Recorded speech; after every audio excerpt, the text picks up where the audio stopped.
Have the audacity of a man is one of my favorite pieces of advice that I received from an old boss of mine. Women are conditioned to live in fear of overstepping, of sounding too much, or of being too aggressive. We learn to read people at the slight changes of facial expressions and in order to constantly keep the peace. But this conditions us to live in our comfort zone. It stops us for asking for what we want and for what we deserve. And the thing about that is, you never grow if you don't step outside the safety of your comfort zone. But the good news about this is you don't have to be fearless to do this. You just have to believe that your courage is a little bit stronger than your fear. Because when I think of it, every beautiful opportunity that has come to me in my life has come because I had the audacity to ask for it. Because one thing about me is a Gmail inbox hates to see me coming.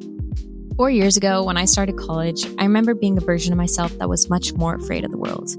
I projected a level of confidence that was only partially true in an effort to one day convince myself that it was nothing but the truth. Deep down, I felt insecure in a lot of ways that held me back from experiencing everything that I truly wanted to, but a lot has changed since.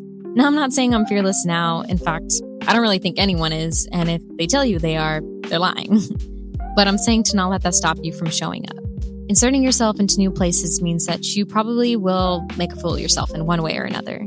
Trying your hand at a new skill means that you probably will experience a lot of frustrating trial and error. And showing up to places full of skilled professionals means that you might feel a little bit of imposter syndrome, but yet you're there, aren't you? And I will never tell someone to not be afraid because I don't believe that's a prerequisite for becoming the best version of ourselves.